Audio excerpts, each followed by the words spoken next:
Hello everyone, welcome to Magnet Brains. I am Vanya Naren, your CUET educator for general test. और आज का जो आप topic पढ़ पा रहे हैं यहाँ पे फाइनली आज हम एंशिएंट हिस्ट्री की जो हमने बिल्कुल जिसको बोलते हैं ना शुरुआत, बिल्कुल शुरुआत से हम हिस्ट्री की स्टार्ट करने वाले हैं प्री हिस्ट्री से, ठीक है। और प्री हिस्ट्री को आपको मालूम है कि जब हम बात करते हैं तो बहुत सारी चीज़ों में डिवाइड किया गया है हिस्ट्री को, in fact pre history, history and proto history. तो आज हम स्टार्ट करने वाले हैं प्री हिस्ट्री से, और प्री हिस्ट्री से जब हम शुरुआत करेंगे तो अब हम फटाफट आगे बढ़ते जाएंगे, सारे पीरियड्स हम डिस्कस करने वाले हैं। इसमें जो भी हमारा डिस्कशन होगा वो आगे चल के आपको मालूम है कि नींव जो है हिस्ट्री की समझना बहुत इंपॉर्टेंट है, इस वजह से हम इसको डिस्कशन कर रहे हैं इसके ऊपर। और आगे जाके जब हम प्रोटो हिस्ट्री और हिस्ट्री पे आएंगे ना तो आपको ये चीज़ क्लियर होगी कि हमने जो शुरुआत की है वो हमने कहाँ से, हमारा इतिहास जो है वो लिखा हुआ इतिहास चालू हुआ, कहाँ से जो इतिहास है वो डॉक्यूमेंटेड था, वो सब भी बातें हम आगे करने वाले हैं। मैग्नेट ब्रेन्स पे एज यू नो कि हम जो भी पढ़ाई करते हैं आपको कोई सब्सक्रिप्शन नहीं लेना होता, कोई फीस नहीं देनी होती, कुछ नहीं करना होता। The only thing that we expect from you is that you people study hard and you crack the examination very well and you do very good in the examination, right. CUET से related अगर अभी भी कोई भी confusion कहीं पर भी कोई भी ऐसा है कि बिल्कुल समझ में नहीं आ रहा है तो पहले तो डिस्क्रिप्शन बॉक्स देख लो ठीक है। उसके अलावा सारे जो वीडियोज़ हैं वो बने हुए हैं। एंशिएंट हिस्ट्री में अपन ने पूरा वैदिक पीरियड अभी तक कंप्लीट कर लिया है, वेदा अपने पूरे निपट गए हैं और अपन ने बिल्कुल जैनिज्म बुद्धिज्म भी कंप्लीट कर लिया है, ठीक है।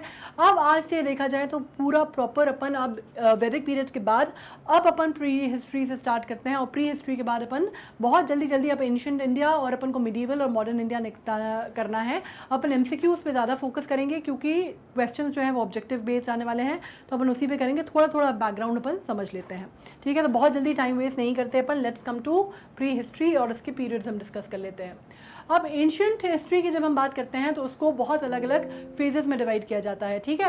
अब उसके बाद की जाती है, और ये किस तरह से फेजेस में डिवाइड किया जाता है मैं आपको बताऊं तो ये अगर आप फेजेस को आप डिवाइड करेंगे तो 3 तरह की चीज़ें होती हैं। सबसे पहले तो कि प्री हिस्ट्री में जब हम बात करते हैं तो प्री हिस्ट्री मतलब वैसी हिस्ट्री है जो कि रिकॉर्डेड नहीं है ना, जिसका कोई डॉक्यूमेंटेशन हमारे पास नहीं है जो हमें मालूम है एग्जिस्ट करती थी, आर्कोलॉजिकल सर्वेज हुए हैं, हिस्टोरियंस ने किया है, स्कॉलर्स ने फाइंड आउट किया है, but we don't have any documented proof of that history और the time of that period, ठीक है। मतलब हमारे पास उस समय के जो लोग थे या उस समय जो भी लोग थे उनकी कोई भी रिटन स्क्रिप्चर्स हमारे पास नहीं है, ठीक है। तो ऑन रिकॉर्ड नहीं है। अब उसको अगर आप बात करते हैं तो उसको हम डिवाइड कैसे करते हैं, उस ज़माने में जिस तरह के टूल्स इस्तेमाल किए जाते थे उसके बेसिस पे हमने उसके पीरियड्स जो हैं वो डिफ़ाइन किए हुए हैं, ठीक है। अब इसमें बात कर लेते हैं इसके जो एजेस हैं।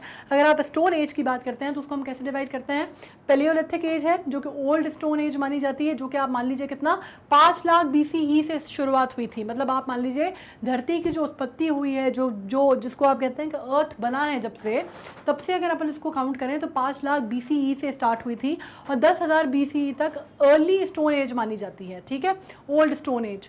फिर आती है लेट स्टोन एज, वो आप बोलते हैं मेसोलिथिक पीरियड। मेसोलिथिक पीरियड आप मान लीजिए 10,000 BCE से लेके चलता है 6,000 BCE तक। मतलब we are talking about centuries, alright. So you got to understand कि जब हम पूरी हिस्ट्री की बात करें तो हमने उसको जो डिफाइन किए हैं पीरियड्स में, वो पूरी हिस्ट्री की हमने सेंचुरीज की बात कर रहे हैं। न्यूलिथिक पीरियड अगर हम बोलते हैं तो न्यू स्टोन एज है जो कि 6,000 BC से चलता है 1,000 BCE तक। और फिर चारकोलिथिक एज आती है। चारकोलिथिक एज को हम बोलते हैं स्टोन कॉपर एज बोली जाती है, वो जो कि स्टार्ट होती है आपकी 3,000 BCE से आप मान लीजिए 500 BCE तक। मतलब ये जो है ये थोड़ा सा ओवरलैप करती हैं एक दूसरे को, ठीक है। यहाँ अगर आप देखेंगे तो थोड़ा सा आपको ओवरलैपिंग दिखेगी। वैसी तरह आयरन एज जो है वो स्टार्ट होती है, वो आयरन एज, और इसमें थोड़ा सा ओवरलैपिंग आपको चारकोलिथिक पीरियड और आयरन एज में भी दिखेगी, और ये होती है 500 BCE से लेके 200 BCE तक, ठीक है। तो ये जो टाइमिंग है ये माना जाता है। और आपको जब इसमें स्टार्ट करेंगे हम पढ़ना तो हम सबसे पहले हम स्टोन एज का मतलब समझते हैं। स्टोन एज मतलब क्या, स्टोन एज से आपको मतलब क्या है। जब हम बात करते हैं यार बिल्कुल वो तो स्टोन एज का आदमी है, अपन बोल देते हैं ना हंसी मजाक में, या किसी को अपन को बोलना होता है कि बहुत ही पुरानी विचारधारा का, बहुत ही प्राचीन मानस है जिसको अपन बोलते हैं बिल्कुल आदि मानव, तो अपन उसको क्या बोलते हैं, यार ये तो बिल्कुल ही स्टोन एज का आदमी है, राइट। तो वो जो स्टोन एज की बात हो रही है वो प्री हिस्टोरिक पीरियड है, जिसमें period before the development of the script, मतलब जैसे मैंने कहा कि कोई भी स्क्रिप्ट के डेवलपमेंट से पहले, मतलब लोगों में जब ये ज्ञान आया कि वो लिख पढ़ सकते हैं, उससे पहले का जो समय है उसको आप इसमें कंसिडर करते हैं, ठीक है। और मेन सोर्स जो इन्फॉर्मेशन है इस पीरियड का वो आर्कियोलॉजिकल एक्सकवेशन ही है। जैसे मैंने कहा कि हिस्टोरियंस ने आर्कियोलॉजिकल सर्वेस किए, जो एक्सकवेशन हुए, खुदाई हुई, उसी में जो चीज़ें आपको मिली वही आपका सोर्स है इस टाइम की हिस्ट्री को समझने का, ठीक है। आपके पास कोई फर्स्ट हैंड नॉलेज नहीं है, फर्स्ट हैंड इन्फो नहीं है, ठीक है, कि मैं आपको बोलूँ कि भाई मैंने अपने बारे में आपको कुछ बताया तो वो ही फर्स्ट हैंड इन्फो। तो क्योंकि स्क्रिप्ट ही नहीं थी तो उस ज़माने के लोग जो थे वो बोलना चालना लिखना पढ़ना, मतलब जो लैंग्वेज है वो बाद में डेवलप हुई, राइट। तो कोई भी किसी भी तरह का कोई स्क्रिप्चर नहीं है कि मैं ये बता सकूँ कि उस ज़माने में क्या होता था, मतलब लोगों से हम पता नहीं कर सकते। तो हम सिर्फ अंदाजे से कड़ी जोड़ के हमने वो हिस्ट्री जो है फॉर्म की है, ठीक है। आर्कियोलॉजिकल सर्वे और एक्सकवेशन में जो चीज़ें निकली हैं, पुरातत्व विभाग वालों ने जो चीज़ें खोद खाद के निकाली हैं, उन्हीं को हम डॉट्स को मिला के समझ सकते हैं कि भाई किस तरह का ओवरऑल उस टाइम का माहौल रहा होगा, ठीक है। अब एक बात कर सकते हैं इसमें, रॉबर्ट ब्रूस फुट की बात करते हैं, आर्कियोलॉजिस्ट जिन्होंने डिस्कवर किया था फर्स्ट पैलियोलिथिक टूल इंडिया में, ठीक है। और इसको आप बात कर सकते हैं पल्लवरम हैंड एक्स, ये एक तरह की कुल्हाड़ी थी, ठीक है, जो उन्होंने सबसे पहले डिस्कवर की थी। ये क्वेश्चन इंपॉर्टेंट है, ठीक है। This is an important question कि सबसे पहली हैंड एक्स किसने डिस्कवर की थी, तो आपको पता होना चाहिए रॉबर्ट ब्रूस ने की थी। Now on the basis of geological age, the type and technology of the stone tool and subsistence base, the Indian stone age is classified primarily into 3 types. यहाँ पे भी मैं आपको बता दूँ, हम वर्ल्ड हिस्ट्री नहीं पढ़ रहे हैं, हमारे सिलेबस में वर्ल्ड हिस्ट्री नहीं है, इंडियन हिस्ट्री है, तो हम इंडियन हिस्ट्री पे फोकस कर रहे हैं। वरना ये पूरी दुनिया में जब हम पढ़ते हैं तो पूरी दुनिया में हम इसको जो हिस्ट्री तो पूरी दुनिया में है ना, सिर्फ ऐसा तो ना कि भारत का इतिहास है, पूरी दुनिया का है, वो भी बहुत इंटरेस्टिंग है, लेकिन वो फिर कभी किसी और टाइम पे पढ़ेंगे अपन, ठीक है। अभी अपन इंडिया की स्टोन एज पे बात करते हैं। तो हमारी जो पैलियोलिथिक एज है, जिसका पीरियड मैंने आपसे कहा 5 लाख से 10,000 बीसी तक था। मेसोलिथिक एज जिसको लेट स्टोन एज बोलते हैं, वो पीरियड था 10,000 से 6,000 बीसी तक। और उसके बाद न्योलिथिक एज बोलते हैं, जो कि 6,000 से 1,000 बीसी तक था, ठीक है। अब इसको आपको बहुत डिफाइंड पीरियड्स हैं, ये इंपॉर्टेंट क्वेश्चन भी हैं कई बार पूछ लिया जाता है कि 10,000 से 6,000 बीसी तक का जो टाइम पीरियड था इंडिया में वो कौन सा था, राइट। तो this should be very clear to you कि वो था मीजोलिथिक एज, या फिर उसको आप कह सकते हैं लेट स्टोन एज भी उसको कहा जा सकता है, या कई लोग उसको मिडिल स्टोन एज भी बोलते हैं, ऑलराइट। अब मैं अगर बात करूं कि पैलियोलिथिक एज की अगर हम बात करते हैं, तो शब्द जो है पैलियो और लिथ, 2 शब्दों से मिलकर बना है, जो कि ओल्ड स्टोन एज की बात कर रहा है, ठीक है। अब पैलियोलिथिक की अगर हम बात करते हैं तो ये ग्रीक वर्ड से डिराइव हुआ है शब्द पेलिलियो, जिसका मतलब है पुराना, प्राचीन, आर्केक, ओल्ड, और लिथ का मतलब होता है स्टोन, ठीक है। तो ये आपको मालूम है, इसी वजह से इनको आपका जो नाम है ना मीजोलिथिक, नियोलिथिक या पैलियोलिथिक, वो रखा ही इसलिए गया था कि वो स्टोन को डिनोट करते हैं। जैसे मैंने कहा टूल्स को डिनोट करते हैं, स्टोन को डिनोट करते हैं, उसी के ऊपर रखा गया था। अब इसमें बात हो रही है, टर्म जो है पैलियोलिथिक एज, ये रेफर करता है ओल्ड स्टोन एज को, मतलब सबसे पहले, सबसे जो प्राचीन ज़माना था हम उसकी बात करते हैं। इसमें आप बात कर सकते हैं, इसमें डेवलप हुआ था प्लेस्टोसीन पीरियड में, या फिर आइस एज आप मान सकते हैं, ठीक है। प्लेस्टोसीन पीरियड या आइस एज जब मानते हैं, पैलियोलिथिक कल्चर इंडिया में तब आया था। अब इसमें चक्कर यह है कि इसमें जियोलॉजिकल पीरियड अगर आप एज की बात करते हैं, ठीक है, तो अर्थ वॉज कवर्ड विद आइस, ये वो समय था जब अर्थ पूरी तरह से बर्फ से ढका हुआ था, ठीक है। मतलब बिल्कुल 5 लाख में ही स्टार्ट नहीं हो गए थे लोगों की उत्पत्ति, है ना। उस टाइम पे अर्थ जो था बिल्कुल आइस से ढका हुआ था, और उस ज़माने में तो किसी के लिए भी संभव नहीं था इसमें रहना। लेकिन अगर आप बात करते हैं उस टाइम पे ना एनिमल्स, प्लांट, जीव जंतु कोई भी सर्वाइव नहीं करता था। उसके बाद जैसे जैसे ट्रॉपिकल रीजन में आप बात करते हैं कि अर्थ धीरे धीरे सालों में जब टेम्परेचर चेंज हुआ, ये बात हम ज्योग्राफी में पढ़ेंगे कि किस तरह से चीज़ें चेंज हुई, किस तरह से थोड़ा सा जो टेम्परेचर है वो ह्यूमंस को या लाइफ फॉर्म को सपोर्ट करने के लायक बना। उस टाइम पे जीवों की और लाइफ फॉर्म्स की उत्पत्ति हुई, ठीक है। उसके बाद आप ये कह सकते हैं इतना कोल्ड था कि उस टाइम पे कोई नहीं रह सकता था। उस ज़माने में जब थोड़ा वार्मर हुआ, थोड़ा सा लाइफ फॉर्म्स को सपोर्ट करने लायक हुआ, तो उस टाइम पे ट्रॉपिकल रीजन में सबसे पहले जब आप बात करते हैं कि आइस मेल्ट हुई जब, तो उसमें आप कह सकते हैं कि सबसे पहले उस समय पे जब आइस मेल्ट हुई तो पहला जो सबसे आदि मानव थे उस टाइम पे वो एग्जिस्ट करना शुरुआत उनकी हुई, ये मानी जाती है, ठीक है। उसमें आप नेग्रेराइट्स करके एक वो थे, लोग थे, नेग्रेटोस बोलते हैं उनको, वो लोग थे जो कि सबसे पहले आए थे, ये माना जाता है। मेन कैरेक्टरिस्टिक्स क्या थे पैलियोलिथिक एज के? सबसे पहले अगर आप देखेंगे तो Indian people are believe to have belong to Negrito race, जैसे मैंने कहा कि नेग्रेटो रेस थी, और वो ओपन एयर में रहा करते थे। उसके अलावा अगर आप valleys, caves and rock shelters में रहते थे, बहुत प्रिमिटिव लाइफ फॉर्म्स हैं, बहुत मुश्किल से बहुत कम चीज़ें हैं जो इनके बारे में हमको पता है। ऑफ कोर्स कपड़े वगैरह पहनने का तो सवाल ही नहीं उठता। रॉक फॉर्म में बहुत ही शेल्टर्स में वो रहा करते थे, केव्स में रहा करते थे। हंटिंग वगैरह जो थी वो भी उस टाइम पे कितनी थी कितनी नहीं थी उसके ऊपर बाद में बात होती है। स्टोन एज आ गई थी, दे वर फूड गैदरर्स, मतलब खाना जो है अपना वो हंटिंग से करते थे, लेकिन वो एग्जैक्टली क्या चीज़ खाना पसंद करते थे या क्या चीज़ लेते थे और उसको किस तरह से पकाते थे, या पकाना तो उस टाइम पे कंसेप्ट ही नहीं होगा फायर बाद में आई है, ठीक है। तो वो किस तरह से उसको खाते थे या किस तरह से सर्वाइव करते थे, उसके ऊपर बहुत सारे, जिसको बोलते हैं ना, बहुत सारे स्कूल ऑफ थॉट्स हैं, बहुत सारा आकलन है, ठीक है। आप कह सकते हैं कि वो वाइल्ड फ्रूट्स खाते थे, वेजिटेबल्स जो थे वो खाते थे, जिसको आप बिल्कुल बोलते हैं कि कहीं से भी उनमें कोई, जैसे बिल्कुल जानवर जिस तरह के होते हैं ना, बिल्कुल उस तरह का उनका लाइफ स्टाइल था और उसी तरह वो रहते थे, उसी तरह उनके जो बॉडी, आपकी जो फिजियोलॉजी थी वो भी उनकी उस तरह की थी। बहुत ज़्यादा टफ बेरिंग के वो हुआ करते थे। उसके बाद फूड गैदरर्स हुआ करते थे। कल्टिवेटर्स ऑब्वियसली नहीं होते थे क्योंकि उनको ये आर्ट ही नहीं आता था, ये तो बहुत बाद में जाके डेवलप हुआ। हंटिंग पे ज़्यादातर रहा करते थे और कौन से जानवर जीव खाने हैं ये, इसका भी उनको, जिसको आप कहते हैं नॉलेज, ये उनको बहुत बाद में हुआ। पहले वो हंटिंग जो किया करते थे तो जाके जो जानवर मारते थे, खाते थे, तो किस तरह से सर्वाइव करते थे उसके ऊपर भी बहुत सारे हिस्टोरियंस के अलग अलग मत हैं, ठीक है। इनको कहा जाता है, इनको नॉलेज तो थी नहीं कि इनको घर कैसे रहना है या पॉटरी, एग्रीकल्चर, ये सब चीज़ें तो बहुत लेटर आई ना। तो अभी तो आप बिल्कुल ये कह सकते हैं कि जैसे कोई आप वाइल्ड एनिमल आप जैसे समझते हैं, आप बिल्कुल उसी तरह से समझ सकते हैं कि बस उसको ये मालूम है कि उसको शिकार करना है, पेट भरना है और उसको अपनी बेसिक ज़रूरतें पूरी करनी है। उसको अगर धूप बारिश पानी से अपने आप को बचना है तो किसी शेल्टर में चला जाए, दैट इज़ इट, इतना ही था। मतलब भाई का अगर आप एक कोई वेल डेवलप्ड कोई, आप अगर कोई जानवर समझते हैं, जैसे कोई बहुत एप अगर आप समझते हैं, राइट, तो बिल्कुल जितनी अकल उसके अंदर थी या जितना वो जिस तरह से रहता था, आप ये समझ लीजिए कि उस टाइम पे जो लोग थे वो भी बिल्कुल तकरीबन उसी तरह से रहते थे। मतलब ह्यूमन इंटेलिजेंस का अभी आपने विस्तार होना चालू नहीं हुआ था, ठीक है। इसके बाद आप बात कर सकते हैं कि एप्पल कोई उनको in upper palaeolithic age there was evidence of art in the form of painting, लेकिन ये बात हुई अपर पैलियोलिथिक एज की। मतलब हम बात कर रहे हैं बिल्कुल 5 लाख साल पुरानी बात नहीं कर रहे हैं हम, ये 5 लाख से 10,000 तक है। तो जो बीच का जो पीरियड है, कई सेंचुरीज, कई सदियों की बात हो रही है, राइट। तो वो जो 5 लाख से 10,000 का जो पीरियड है उसमें अगर हम बात करते हैं पैलियोलिथिक के भी, और उसमें भी अगर आप इस पीरियड की बात करते हैं, राइट, ये जो आप बात कर रहे हैं तो आपको कितने 1000 साल का इसमें बीच में इतिहास है ये मालूम है, ठीक है।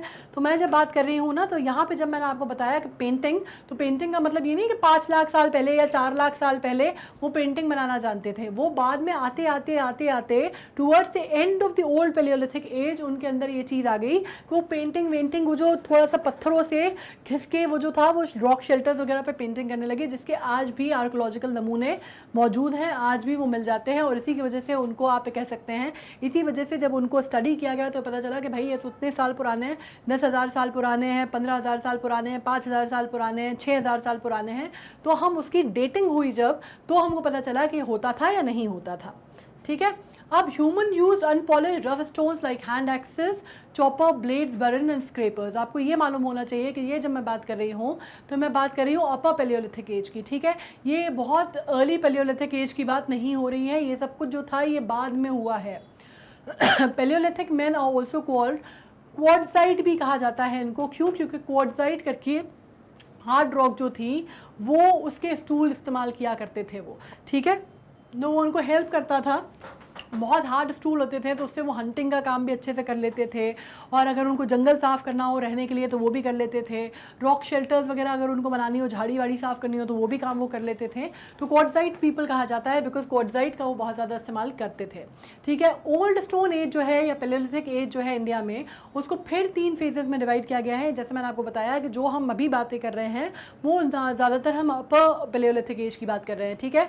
और किस तरह के वो स्टोन टूल्स इस्तेमाल करते थे उस पर डिपेंड करता है, या उसके बेसिस पे हमने इसको डिवाइड किया है फेजेस को। हमने मतलब हिस्टोरियंस ने डिवाइड किया है उनको कि जिस तरह की जितनी सोफिस्टिकेशन उनके टूल्स में आता गया उतनी वो एडवांस एज होती चली गई, ठीक है। स्टोन एज जो है people and also according to the nature of the change of climate, और दोनों चीज़ें साथ में हो रही थी। जैसे कि आइस पीरियड के बाद जब अर्थ जो है वो लाइफ सपोर्ट करने लगे लायक बन गया था, क्लाइमेट जो है वो लाइफ को सपोर्ट करने लायक बन गया था, तो धीरे धीरे क्लाइमेट भी जो है वो टेम्परेट होता चला गया, ट्रॉपिकल या टेम्परेट होता चला गया। आप कह सकते हैं कि थोड़ा सा लाइफ फॉर्म को और ज़्यादा आसान हो गया लाइफ फॉर्म्स को सर्वाइव करना, अलग अलग मौसम मौसम, अलग अलग बारिश, ऋतुएं, सब कुछ होने लगा। तो आप एक टाइम कह सकते हैं कि ये टाइम था इंसानों के भी मॉडिफिकेशन का और नेचर के भी मॉडिफिकेशन का। इसमें से अगर हम बात करते हैं लोअर पैलियोलिथिक एज की, तो ये मानी जाती है 1 लाख BC तक, ठीक है। मिडिल पैलियोलिथिक मानी जाती है 40,000 BC तक, और 40,000 से 10,000 BC तक आपकी मानी जाती है अपर पैलियोलिथिक एज। और सबसे ज़्यादा एडवांसमेंट इसी एज में हुए हैं।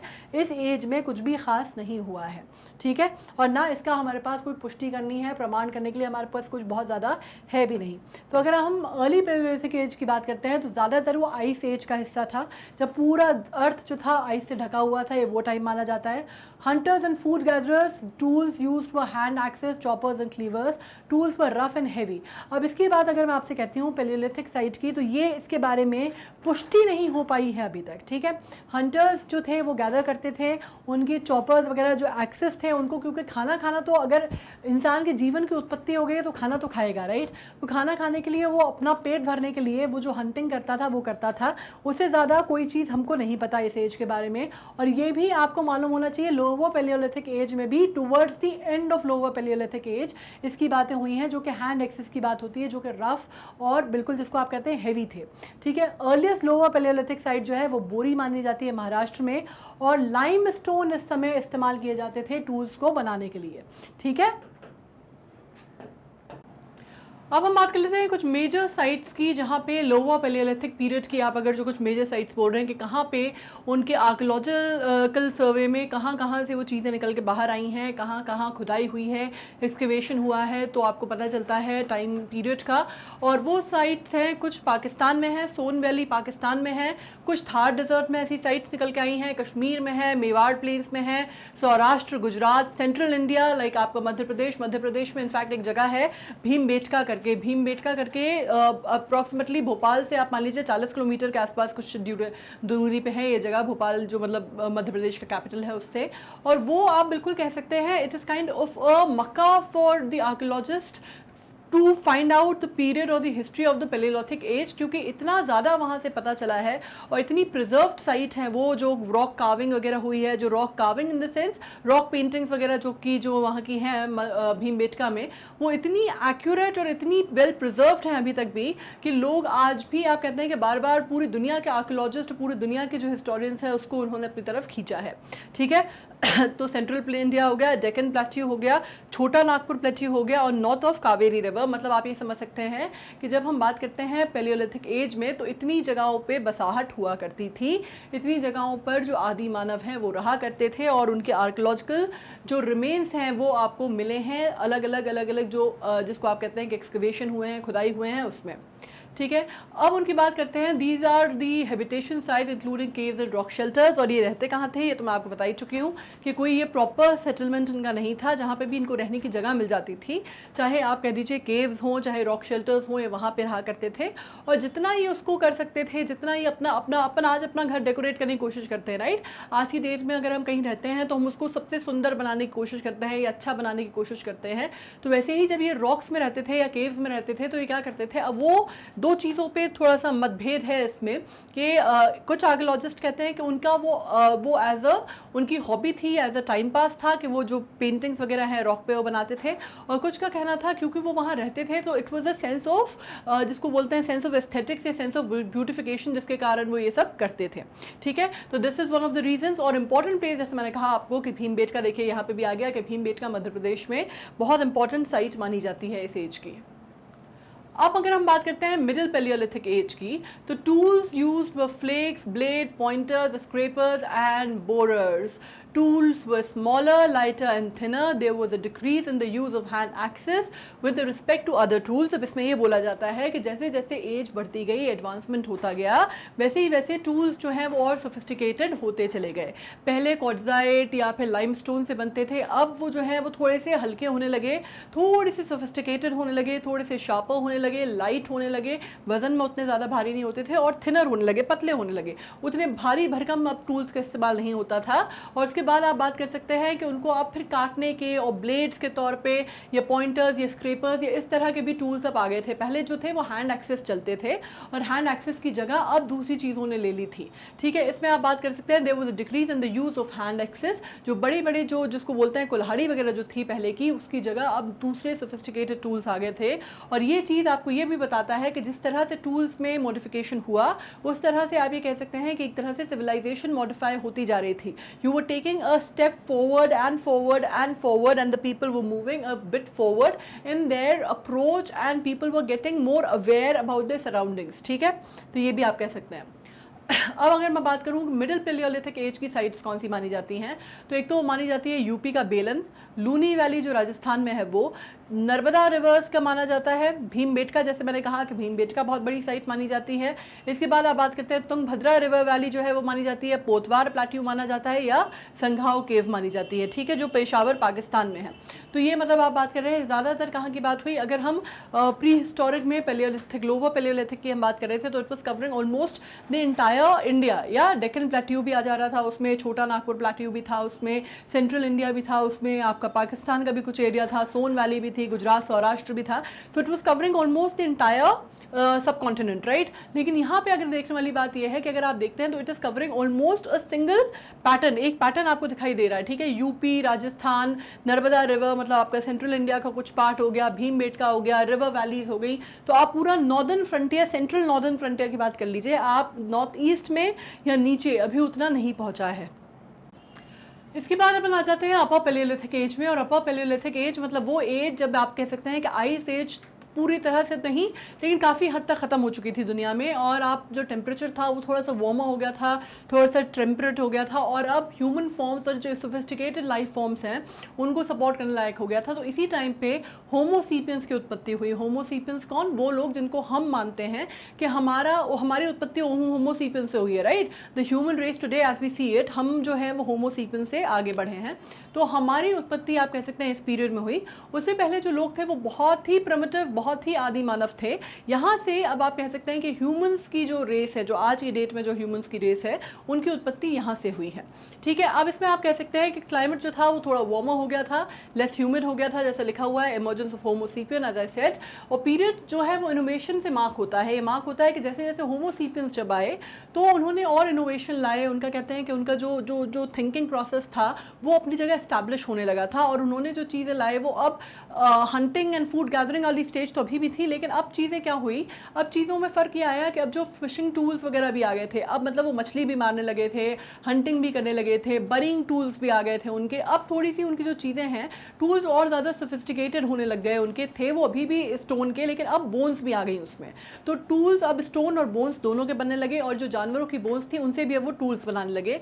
इसमें अब नीडल्स भी आ गई, मतलब आप सोचिए कि उनको कढ़ाई वगैरह तो नहीं, लेकिन सिलाई करने की उनमें अकल आ गई कि वो नीडल्स बनाने लग गए थे, हारपून्स बनाने लगे थे। हारपून्स तो मतलब बहुत बाद तक भी आपने सुना होगा कि जब वेल्स को हंट किया जाता था हारपून से किया जाता था, तो हारपून्स आ गए थे, पैरेलल साइडेड ब्लेड्स आ गए थे, फिशिंग टूल्स आ गई थी। तो अब मतलब वो पानी की दुनिया को भी एक्सपोज हो गए थे। अब उनको पता चल गया था कि सिर्फ ना सिर्फ ज़मीन पे बल्कि पानी में रहने जीव जंतु हैं उनको भी एक्सक्यूज में, उनको भी जीव जंतु जो हैं उनको भी कंज्यूम किया जा सकता है, उनकी भी शिकार किया जा सकता है, फिशिंग की जा सकती है, या हार्पून से वेल किलिंग की जा सकती है। ठीक है, बड़ी मछलियों का शिकार हो सकता है। अब इसकी जो मेजर साइट्स हैं हम वो बात कर लेते हैं। अगेन भीमबेटका इसकी साइट है जिसमें hand axes and cleavers, blade, scrapers and few burins have been found here.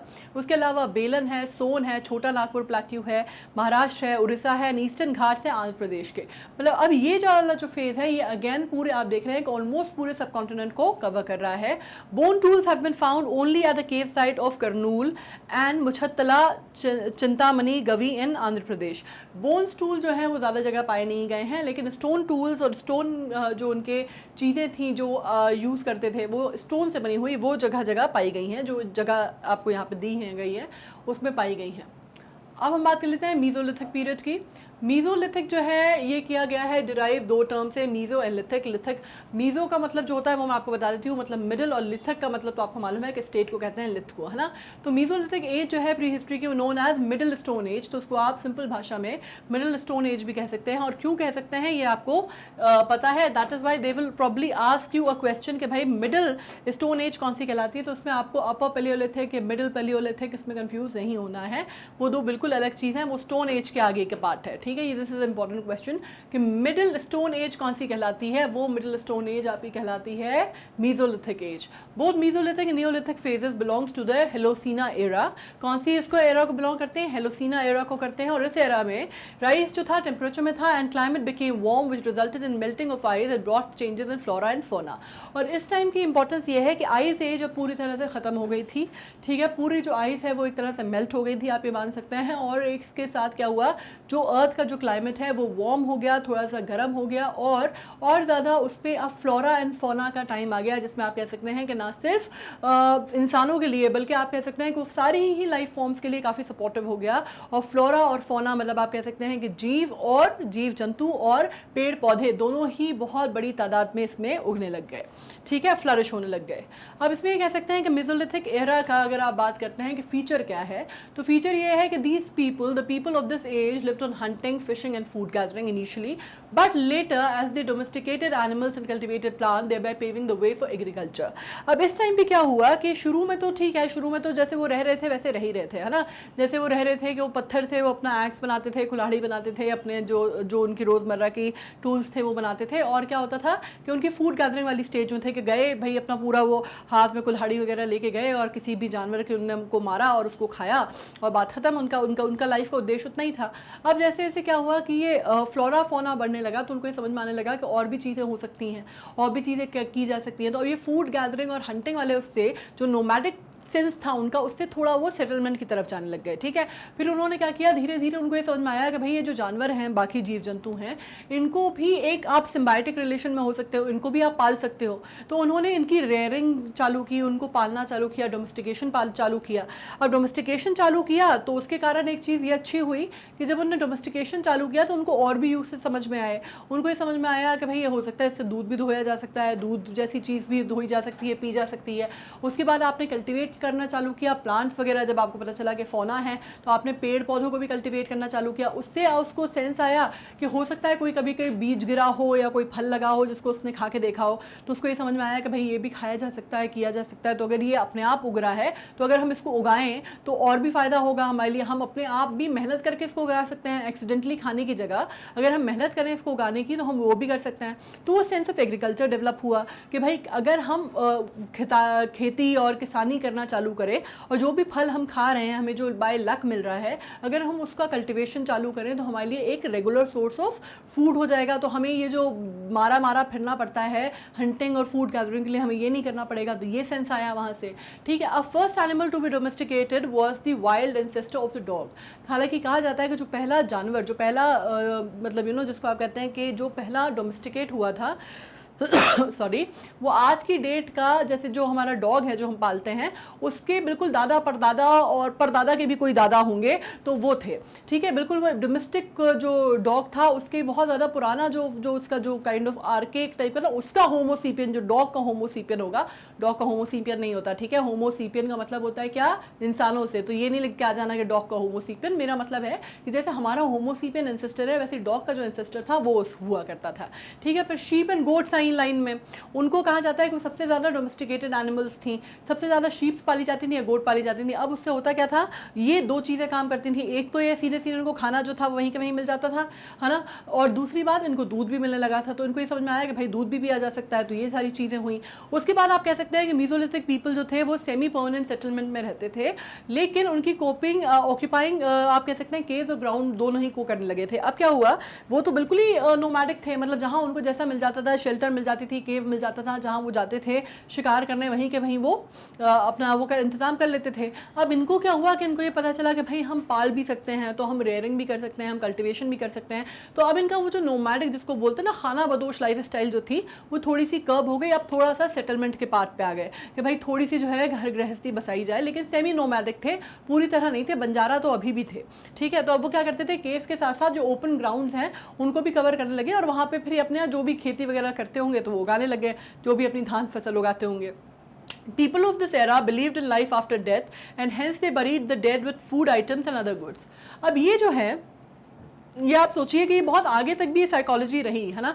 मतलब अगर आप इसको बाद में जाके देखेंगे कि तो आपको मेगालिथ के टाइम पे भी अगर आपने सुना होगा तो मेगालिथ तक भी आप जहाँ जाते हैं, और अगर आप इजिप्ट में चले जाते हैं उनकी अगर आप पता करते हैं इजिप्शियन जो उनका सिविलाइजेशन है उसमें भी ये फंडा है ना बहुत ज़्यादा कि टूम्स में जो रखते हैं जब दफनाया जाता है किसी को तो उसके साथ उसके अगले जन्म में इस्तेमाल होने वाली चीज़ें भी रखते हैं। तो ये लोग भी उसी तरह के थे, ये मानते थे कि भाई अगर आपकी लाइफ जो है वो there is a life after death, ये कंसेप्ट उनके पास था। और वो मानते थे कि भाई आपको इस ज़िंदगी में जो जो चीज़ें इंपॉर्टेंट हैं आपके लिए, ये जो खाना आप खाते हैं, जो चीज़ें आप इस्तेमाल करते हैं, तो वो जब बरी किया जाता था डेड्स को, एक तो ये बहुत इंपॉर्टेंट है कि बरियल का जो फंडा था वो इनका आ चुका था, ठीक है। So they knew that they had to bury the dead, ठीक है। वरना उनको मालूम होगा, वो एक आध बार ऐसा हुआ होगा कि नहीं किया होगा तो महामारी फैली होगी या कोई चीज़ ऐसी हुई होगी जिससे उनको समझ में आया होगा कि भाई इसको डिस्पोज ऑफ करना ज़रूरी है डेड बॉडी को। तो फिर इन्हें बरियल का फंडा लाए। अब बरियल का फंडा लाए तो उसके साथ ये हुआ कि भाई ये आदमी बेचारा जो मर गया है तो उसको अब अगले जन्म में या कुछ खाने पीने की ज़रूरत पड़ सकती है, तो उसका खाना जो है उसके साथ बरी करने लग गए, ठीक है। तो ये वाला फंडा हो गया। खाने के साथ साथ और भी चीज़ें जो इस्तेमाल करता है ना अपनी डेली लाइफ में, वो चीज़ें भी उसके साथ बरी करने लग गए। फिर क्या हुआ, कैरेक्टरिस्टिक टूल जो थे इस एरा में आप कह सकते हैं माइक्रोलिथ, ये बहुत इंपॉर्टेंट है, ये बहुत इंपॉर्टेंट है, this is very important. Microlith बहुत इंपॉर्टेंट है। ये मिनिएचर स्टोन टूल हुआ करते थे जो कि usually made of crypto crystalline silica के बने होते थे, ठीक है। तो ये बहुत इंपॉर्टेंट माने जाते हैं। इसमें सिलिका ये जो चीज़ है ना, ये आपको क्वेश्चन पूछा जाता है कि क्रिप्टो क्रिस्टलाइन सिलिका का बना हुआ टूल कौन सा होता था और कौन सी एज में यूज़ किया जाता था, तो वो माइक्रोलिथ कहलाते हैं, ठीक है। अब इसको आप कह सकते हैं ज्योमेट्रिकल और नॉन ज्योमेट्रिकल शेप दोनों के होते थे ये। इसमें they were not only used as tool but were also used to make composite tools, spear head, arrow heads and sickles after hafting them on the wooden और bone handles. और इसको आप सिर्फ टूल्स के तौर पे इस्तेमाल करते थे। अब आप कह सकते हैं कि जो उनके जो हथियार थे वो ज़्यादा सोफिस्टिकेटेड हो गए थे। वो स्पेयर हेड, एरो हेड उसके लिए इस्तेमाल होने लगे थे। आप कह सकते हैं जो सिकल होती है जिससे आप वो करते हैं ना, क्या कहते हैं उसको, कटाई करते हैं, है ना, सिकल जैसी, ऐसे भी इस शेप के होने लग गए थे। या आप कह सकते हैं कि एरो हेड्स इस टाइप के शेप के होते थे। और इसको क्या करते थे, इस पे जो हैंडल होता था, ये जो हैंडल होते थे ना, ये वाले हैंडल्स, ये या तो बोन के बना देते थे, ज़्यादातर ये बोन्स के होते थे, ठीक है, बोन हैंडल्स होते थे। या फिर अब इनको इतनी अकल आ गई थी कि अब ये स्टोन की जगह इसको वुडन भी बनाने लग गए थे, ठीक है। तो इस तरह के शेप्स में भी आ गए थे, अब इनको शेप देना आ गया था बेसिकली। तो अब इसके बाद जो होता था, इनका जो इस्तेमाल जैसे जैसे बढ़ा, जैसे जैसे आप कह सकते हैं कि एग्रीकल्चर और बाकी चीज़ें जैसे जैसे आई, तो उनको ज़रूरत समझ में आई कि भाई इससे अगर आप कुल्हाड़ी से मारते हैं, है ना, जानवरों को, तो ऑब्वियसली जानवर हैं या जो भी चीज़ है, जो भी आप जिसको भी कर रहे हैं वो आपके ऊपर अटैक करेगा। तो अब ये इन्होंने क्या सीखा कि भैया अब जानवरों को ऐसे नहीं मारना है, आप अपन इनको एरो से भी मार सकते हैं, ठीक है, स्पेयर हेड से भी मार सकते हैं। तो ये चीज़ें सीखी, तो इनको अपनी रक्षा की जो सेंस है अब वो आने लग गई थी। फिर इनको ये समझ में आया कि इन्होंने भाई धान उगाई है तो उसको काटेंगे कैसे, धान को हर चीज़ को कहीं ना कहीं बुआई आपने की है तो आपको काटना पड़ेगा। तो इनने सिकल बनाई। अब सिकल बनाई इन्होंने तो उस पर क्या किया, हैंडल जो है वो कैसे लगाया, स्टोन्स के तो लग नहीं सकते थे, बोन से समझ में आया कि बोन्स के आसान होते हैं तो बोन्स के उन्हें लगाए, या फिर उनने लकड़ी के भी लगाना शुरू किए, ठीक है। ये माइक्रोलिथ जो है आप कह सकते हैं कि इसने अब एनिमल्स को की हंटिंग और बर्ड हंटिंग आसान कर दी थी मीजोलिथिक मैन के लिए, और अब वो एक तरह के सेटलमेंट की तरफ जाने को बढ़ने को तैयार हो गए थे। Mesolithic man started to wear clothes made of animal skin, और अब उनमें ये सेंस आ गया था कि अब वो नेकेड नहीं घूमते थे या स्काई क्लैड नहीं घूमते थे। अब उन्होंने कपड़े पहनना चालू किया, और वो कैसे कपड़े पहनते थे, जैसे आपने टार्जन देखा है ना, टार्जन तो खैर बिल्कुल ही नेकेड घूमता था, वो तो सेंसर वेंसर के चक्कर में उसको पेड़ पत्ते पहना दिए हैं। लेकिन खैर ये जो थे ये स्किन जो है जानवरों की जो स्किन है जिसको ये मारते थे जानवरों को, उनकी स्किन को ये साफ करके फिर इसको पहनने लग गए थे। तो ये आप कह सकते हैं कि एक तरह से इनको ये मालूम था that now they have started to understand the civilised way of living. एक जो प्रिमिटिव सेंस ऑफ सिविलाइजेशन था वो आ गया था और अब ये कपड़े वैसे पहनने लग गए थे, मतलब स्किन को साफ करके उसको लपेट के पहनने लग गए थे। ठीक है, और ये बात तक भी बहुत अभी तक भी अगर आप देखेंगे तो बहुत सारी जो ट्राइब्स हैं, अगर आप देखेंगे अफ्रीका में या हमारे यहाँ की भी जो प्राचीन ट्राइब्स हैं आप उसमें देखेंगे जो बिल्कुल जिसको आदिवासी या बिल्कुल वैसे आप बोलते हैं, तो वो अभी भी उस तरह के कपड़े और उस तरह की चीज़ें जो है धारण करते हैं। The Mesolithic people were art lovers and initiated rock art. The subject matter of these paintings was mostly wild animal and hunting scenes.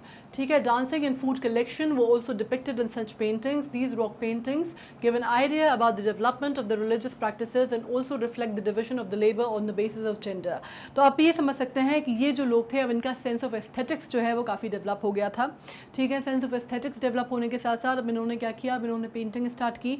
तो भीमबेटका में जैसे आपको रॉक पेंटिंग्स मिलती हैं उसी तरह की रॉक पेंटिंग्स और भी ज़्यादा जगह पे मिली।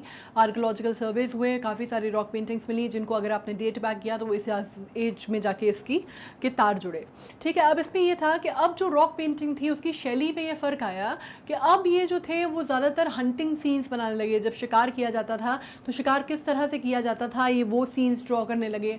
उसके अलावा आप कह सकते हैं कि एनिमल्स की जो पोर्ट्रेट्स थे वो बनाने लग गए ये जिनको ये मारते थे। उसके अलावा एक आप कह सकते हैं कि जो उनकी लाइफ थी उसके पोर्ट्रेट्स बनाने लग गई है। तो बहुत ही विविध विविध प्रकार की ये पेंटिंग्स करने लग गए थे। इसके अलावा अगर आप देखते हैं तो इनमें इनकी पेंटिंग्स और उनके जो सर्वेज हुए, एक्सकवेशन हुआ, खुदाई हुई, जो इनके रिमेन्स मिले उसमें ये पता चला कि अब रिलीजन भी आ गया था। अब इनको देवी देवता, अभी तक इनको नॉलेज क्या थी, अपने बारे में आई थी, अपनी अवेयरनेस आई थी और ये अवेयरनेस आई थी फ्लोरा फौना वगैरह की, है ना। अब इनमें ये सेंस आ गया था कि देवी देवता नाम की भी कोई चीज़ होती है, ऊपर कोई सुप्रीम पावर भी है, कोई डेटी है। अब ये उसको भी पूजने लग गए थे। एक सेंस ऑफ रिलीजन जो है डेवलप हो गया था और डिवीजन ऑफ लेबर जो है वो जेंडर बेस पे यहाँ से शुरू हो गई थी।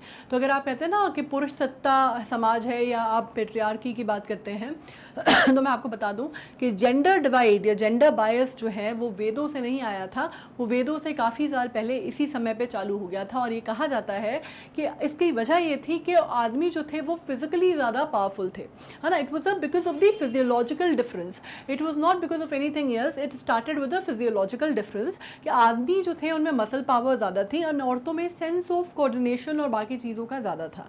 तो क्या होता था कि इनका काम जो था बाहर जाके करना था, जंगली जानवर होते थे उनको मारना था और बहुत जो उसको कहते हैं ना फिजिकल प्रोवेस की बहुत ज़्यादा ज़रूरत पड़ती थी उस काम में। आपको कहीं पे भी रहना था, कहीं पे भी आप पड़े हो, धूल बारिश मिट्टी में आप पड़े हो, उसके बाद आप जिसको बोलते हैं कि आपको जानवरों को मारना है, उनकी खाल निकालनी है, तो ये सब चीज़ें बहुत ज़्यादा फिजिकल प्रोवेस मानती थी, फिजिकल लेबर मानती थी। ठीक है, तो ये महिलाओं के लिए मुश्किल होता था। तो इन्होंने क्या किया कि भाई ये हुआ कि ठीक है अब तब तक ये प्रोपोगेशन भी आ गया था। तो इन्होंने कहा कि ठीक है जो भी है ये बाहर का काम जो है वो हम करेंगे और घर देखने का जो काम है वो महिलाएं करेंगी। यहाँ से वो जेंडर रोल जो है वो शुरुआत हो गई थी। ठीक है, अब man for the world and women for the home वाला जो कंसेप्ट है वो आप कह सकते हैं कि एक तरह से यहाँ पे शुरुआत उसकी हो गई थी। अब ये कह सकते हैं कि पहली ह्यूमन कॉलोनाइजेशन की जो शुरुआत है वो गंगा प्लेन्स में इसी दौरान हुई थी और इसके अवशेष जो है वहाँ से मिले हैं और इसकी पुष्टि जो है वो आर्कियोलॉजिकल सर्वे ऑफ इंडिया ने भी की है। ठीक है, नेक्स्ट अगर हम मीज़ोलिथिक साइट्स की बात करते हैं तो कौन सी साइट्स थी जो मीज़ोलिथिक साइट्स थी। तो सबसे पहली बात है बागौर जो है राजस्थान में, वो सबसे बड़ी one of the biggest and best documented mesolithic site मानी जाती है भारत में। ठीक है, और ये जो है ये रिवर कोठारी के आसपास है और इसमें आप बात कर सकते हैं कि माइक्रोलिथ जो है एनिमल बोन्स के साथ और शेल्स के साथ एक्सकवेट हुए हैं और सबसे वेल प्रिजर्व्ड साइट मानी जाती है। जैसे भीमबेटका अगर आप पेलियोलिथिक एज की बात मानेंगे तो ये साइट जो है ये आपकी मीज़ोलिथिक एज के लिए बहुत ही बिल्कुल ऐसी साइट है जहाँ पे बहुत ज़्यादा आर्कियोलॉजिकल सर्वेस फिर हुए बाद में और लोग जाके वहाँ पे पुष्टि करने के लिए वहाँ पे गए। उसके अलावा आदमगढ़ जो है मध्य प्रदेश में वो अर्लीस्ट एविडेंस दिखाता है डोमेस्टिकेशन ऑफ एनिमल्स का। ये जो साइट्स है ना ये इंपॉर्टेंट है, इनके क्वेश्चंस आते हैं। याद रखना कि मीज़ोलिथिक एज की सबसे इंपॉर्टेंट साइट कौन सी मानी जाती है, या पेलियोलिथिक एज की इंपॉर्टेंट साइट्स कौन सी हैं, या पहला जो सिविलाइजेशन है वो कहाँ चालू हुआ, तो आपको मालूम है गंगा वैली में हुआ या आदमगढ़ मध्य प्रदेश में काहे के लिए फेमस है, तो आदमगढ़ मध्य प्रदेश में डोमेस्टिकेशन ऑफ एनिमल की पहला जो एविडेंस है वो यहीं से मिलता है, इसके लिए फेमस है। And there are about 150 mesolithic rock art sites across India, जिसमें से रिच कॉन्सेंट्रेशन जो है वो रिच इंडिया में है, जहाँ पे भीमबेटका केव्स आती हैं। भीमबेटका केव्स में पैलियोलिथिक और मीजोलिथिक दोनों ही टाइम की केव्स की जो आपकी पेंटिंग है वो मिलेगी आपको। काफ़ी बड़ी केव्स हैं ये, और इसमें आप जब देखेंगे तो काफ़ी पानी की कटाई से काफ़ी अच्छे शेप्स में कटी हुई केव्स हैं ये, राइट। तो वहाँ पे अगर आप देखेंगे तो उसके पास एक मंदिर भी आता है, भोजपुर का मंदिर, और वहाँ पे भी आपको बहुत सारी चीज़ें जो हैं वो भी बहुत प्राचीन मंदिर कहा जाता है कि भीम के काल से उसको जोड़ा जाता है। और वहाँ पे जब एक्सकवेशन हुआ तो आपको बहुत सारी चीज़ें जो थी भीमबेटका में वो मिली, और सबसे इंपॉर्टेंट वहाँ की रॉक पेंटिंग्स हैं, और वो दोनों ही एज में जब उनको डेट बैक किया गया तो कुछ वो पैलियोलिथिक साइट की आई, कुछ वो मीजोलिथिक टाइम की आई, ठीक है। मध्य प्रदेश में खारवार है, जावरा है, खतोतिया है मध्य प्रदेश में, सुंदरगढ़ है, संबलपुर है, और आप गोहा में बात कर रहे हैं, मतलब अगेन आप यू आर टॉकिंग अबाउट कि उड़ीसा भी आ गया, मध्य प्रदेश भी आ गया। मीजोलिथिक साइट अगर आप देख रहे हैं तो अक्रॉस इंडिया आपको बहुत सारी साइट्स हैं जो कि वहाँ पे मिली थी, ठीक है। इसमें अगर मैं बात करती हूँ तो माइक्रोलिथ जो है वो कहाँ पाए गए। माइक्रोलिथ जो है ज़्यादातर वैली ऑफ रिवर्स में पाए गए, जिसमें तापी है, साबरमती है, नर्मदा है और माही है, ठीक है। Microlith have been found in the river valley, some of the river valleys में पाए गए। उसके बाद अगर हम ये बात करते हैं तो लंगंज इन गुजरात एंड बिहारनपुर in west Bengal are also important mesolithic sites. Bone of wild animals, rhinoceros, blackbuck etcetera have been excavated. यहाँ से आप जगहों को आप इस वजह से इंपॉर्टेंस दे सकते हैं, क्योंकि जब आप ये पेंटिंग्स देखते हैं या आप देखते हैं तो बाद में आपको पता चलता है कि भाई ये जो पेंटिंग्स हैं जो कि जिसमें हंटिंग दिखाई है उन्होंने, या जिसमें उन्होंने जानवर दिखाए हैं, या फिर जब आपने एक्सकवेशन किया तो उसमें अलग अलग आपको चीज़ें निकल के आई कि फॉसिल्स आपको मिले, है ना, पुराने फॉसिल्स आपको मिले, आपको पेड़ों के फॉसिल्स मिले, आपको जानवरों के फॉसिल्स मिले। तो इससे चीज़ें निकल के क्या समझ में आई कि भाई उस ज़माने में इस तरह का आप कह सकते हैं कि आपको ये भी समझ में आया कि वो फॉसिल्स जो हैं जानवरों के वो नेचुरल डेथ मरे हैं या उनको मारा गया है, उसमें कोई कट मार्क या कुछ है, हंटिंग का कोई वो है। उसके बाद आपको ये पता चला कि भाई किस तरह के लोग थे और किस तरह के खाना पसंद करते थे, कौन से वो जानवर थे जिनका वो शिकार करना पसंद करते थे। तो ब्लैक बाघ, राइनोसरस, इनकी हड्डियाँ मिली हैं। उसके अलावा ह्यूमन स्केलेटन्स जो हैं वो लार्ज नंबर में मिले हैं। ह्यूमन स्केलेटन्स और लार्ज नंबर में माइक्रोलिथ भी रिकवर हुई हैं इन प्लेसेस से, ठीक है। मतलब ह्यूमन स्केलेटन मिले हैं। पॉटरी जो है वो एब्सेंट है मीजोलिथिक साइट में, लेकिन वो अगर आप बात करते हैं लांगगंज की, लांगनाच की एंड कैमूर रीजन की, मिर्ज़ापुर में, वहाँ पे आपको थोड़ी बहुत पॉटरी मिली है, जिससे आपको ये पता चलता है कि इनमें सेंस ऑफ पॉटरी आ गया था, ठीक है। हालांकि पॉटरी बहुत ज़्यादा नहीं थी इनकी, लेकिन इनमें फिर भी एक सेंस जो था towards the end of the mesolithic, इनमें सेंस ऑफ पॉटरी भी डेवलप हो गया था। Alright, now we come to neolithic age. अब हम आते हैं न्यू स्टोन एज पे। न्यूलिथिक पीरियड जिसको कहते हैं, नाम अगेन ग्रीक वर्ड है, new means new, lith means stone, तो ये हमें पता चल गया न्यू स्टोन एज है। और ये बहुत इंपॉर्टेंट एज है। क्यों इंपॉर्टेंट एज हो जाती है ये? क्योंकि आपको पता चलता है कि न्यूलिथिक रेवोल्यूशन जो है, इस एज में जो चीज़ें बदलाव आई ना, हर लेवल पे जो बदलाव आना चालू हुए, मतलब आप कह सकते हैं कि एग्रीकल्चर के फील्ड में आ गया कि अब बेसिकली खाना बनाने से, मतलब अभी जो खाना गैदर हो रहा था ना, हंट वंट करके जो गैदरिंग हो रही थी, अब फूड प्रोडक्शन के फेज में आ चुका है ह्यूमन बीइंग। मतलब आप क्या है, आप खाना उगाने लगे हैं, एग्रीकल्चर होने लगा है, सेटलमेंट आ गया है, सोशल और इकोनॉमिक जो लाइफ है उसमें बदलाव आ गया है, बहुत सारी चीज़ें जो हैं इसमें चेंज हुई है। इसी वजह से इसको न्यूलिथिक रेवोल्यूशन भी कहा जाता है, ठीक है। अब मतलब सबसे इंपॉर्टेंट जो फैक्टर है इसका वो ये है, so a man turning into food producer from food gatherer. मतलब अब आप फूड प्रोड्यूसर बन गए हैं from the mere food gatherer. जो आप पहले दूसरों पे निर्भर थे, शिकार पे निर्भर थे, अब आप अपना खाना स्वयं उगाने लग गए हैं, स्वयं अपना इंतजाम करने लग गए हैं। ये सबसे इंपॉर्टेंट फैक्टर इसका माना जाता है, ठीक है। अब इसमें जब मैं बात करती हूँ तो टूल्स एंड वेपन्स ऑब्वियसली आपके ज़्यादा सोफिस्टिकेट हो गए। मतलब इसमें क्या हुआ, पीपल यूज माइक्रोलिथ ब्लेड आ गए थे इसमें, माइक्रोलिथिक ब्लेड जो कि टूल्स थे, जो कि बोन्स और वुडन से बनते थे। पॉलिश्ड स्टोन्स भी आने लग गए थे इसके साथ साथ, ठीक है। पॉलिश स्टोन आने लग गए थे, वुड्स आने लग गए थे, बोन आ गई थी, माइक्रोलिथ के बने हुए टूल्स आ गए थे। बहुत सारा एडवांसमेंट जो था वो इस एज में हो गया। उसके बाद आप कह सकते हैं सेल्ट जो था वो बहुत इंपॉर्टेंट बन गया, important for ground and polished hand axes. Celt से आपके हैंड एक्सेस बनने लगे जो कि बहुत इंपॉर्टेंट माने जाते हैं। उसके अलावा बात कर सकते हैं used wools and weapons made of bones. ये तो आपको मैंने बता ही दिया कि नीडल्स हो गई थी, स्पेयर हेड्स हो गए थे, स्क्रेपर्स हो गए थे, ब्लेड हो गए थे, और क्या क्या चीज़ें आने लग गई थी, और आपकी सिकल हो गई थी, ये सब चीज़ें और आने लग गई थी और एडवांस्ड बनने लग गई थी। ठीक है, इसमें आप बात कर सकते हैं कि ह्यूमन अब ऐसे जो उसके टूल्स हैं वो ऐसे हो गए थे कि अब वो ना सिर्फ शिकार के काम आते थे बल्कि लैंड प्लाउइंग के भी काम आते थे, कल्टिवेशन के काम आते थे। और उसमें उसने सिकल हो गया, या आप कहते हैं जो धान की बुआई के लिए जो उसको चाहिए था, मतलब जिसको आप कहते हैं ना कि प्लाउइंग के लिए जो टूल्स चाहिए थे वो भी अब वो बनाने लग गया था। ठीक है, इसमें एक्टिविटीज़ जो है वो बेटर मैनर में होने लगी थी, हंटिंग की, चाहे कल्टिवेशन की, चाहे जो भी काम आप करते थे उसके लिए टूल्स जो है अब वो बहुत सोफिस्टिकेटेड हो गए थे। सेल्ट और माइक्रोलिथ जो है वो बहुत इंपॉर्टेंट था।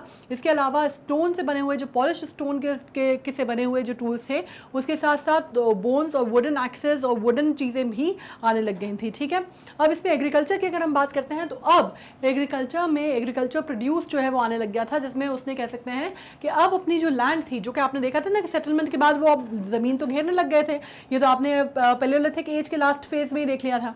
अब इसमें यह हुआ मीजोलिथिक एज में भी होने लगा था ये, क्या वो मीजोलिथिक एज में होने लगा था कि अब उन्होंने केव्स के साथ साथ बाहर की ज़मीन जो है ओपन एरिया ग्राउंड उसको भी अपने घेरे में ले लिया था।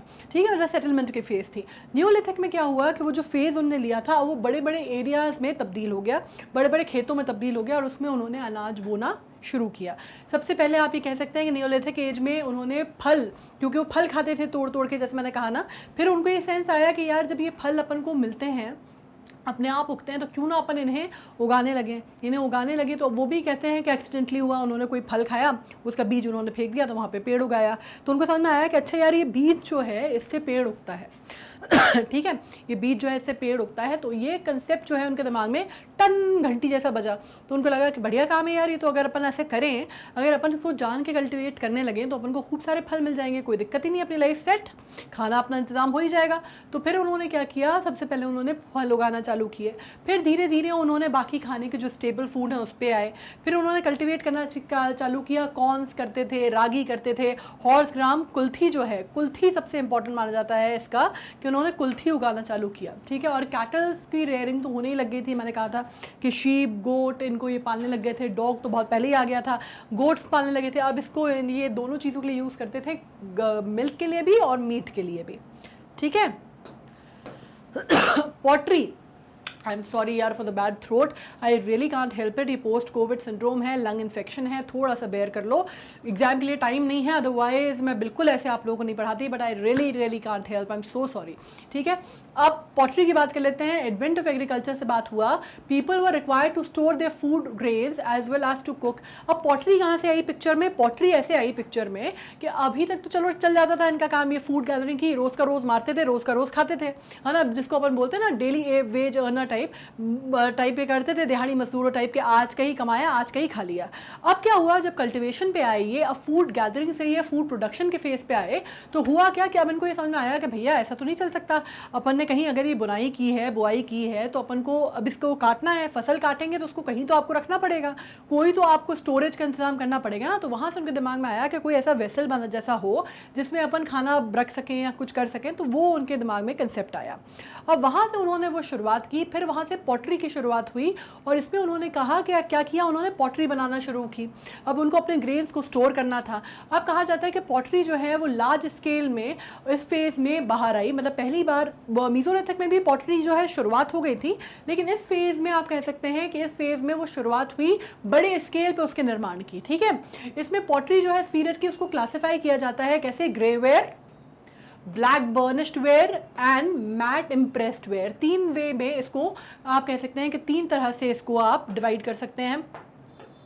पहला है ग्रेवेयर पॉटरी होती थी, सेकंड जो थी वो ब्लैक बर्निश थी, और थर्ड जो थी वो मैट इम्प्रेस्ड वेयर थे। ठीक है, इनिशियल स्टेज में नियोलिथिक एज के लोग जो थे वो हैंडमेड पॉटरी बनाते थे, मतलब हाथ से ही निर्मित करते थे। ठीक है, लेकिन बाद में फुट व्हील आया, और फुट व्हील के इंट्रोडक्शन से जैसे ही फुट व्हील आया, बहुत सारी चीज़ें जो हैं एकदम से बदल गई। फुट व्हील आने के बाद व्हील का जो आविष्कार है ना, ये बहुत बड़ा आविष्कार माना जाता है। अगर आप इसके बारे में पढ़ेंगे कभी तो आपको पता चलेगा कि व्हील के आविष्कार में एक्चुअली, जिसको कहते हैं ना, जब हम फिल्मों में दिखाते हैं कि कोई टाइम पीरियड हमको एकदम आगे बढ़ाता हुआ दिखाना होता है, पुरानी फिल्मों में ज़्यादा होता था, तो वो बड़ा सा चक्का होता था, है ना, वो जिसको आप कहते हैं, मेरे ख्याल से बैलगाड़ी का चक्का होता होगा, उसको वो दिखाते थे ऐसे कि काल चक्र घूम रहा है घूम रहा है घूम रहा है और एकदम 20-25 साल का टाइम जो है आगे निकल गया। ठीक है, तो बिल्कुल उसी तरह जो व्हील का आविष्कार हुआ वो बिल्कुल इतना ही इंपॉर्टेंट था कि आप कह सकते हैं कि जैसे ही वो घूमा चक्का, है ना, तो ये बहुत सारी चीज़ें जो है सोशल और इकोनॉमिक लाइफ में परिवर्तन के तौर पर देखी गई, बहुत कुछ जो था बदलाव आ गया था, बहुत एडवांसमेंट आ गया with the advent of wheel. तो फुट व्हील इसमें भी इंपॉर्टेंट माना जाता है और एनीवे व्हील्स का आविष्कार बहुत बड़ा माना जाता है। हाउसिंग और सेटल्ड लाइफ की अगर हम बात करते हैं तो आप एक तरह से कह सकते हैं कि इसने नींव धरी जो आज के सेटलमेंट की हम देखते हैं, या आज की जो सेटलमेंट की या सिविलाइजेशन की जो नींव है वो आप कह सकते हैं कि नियोलिथिक फेज में आई।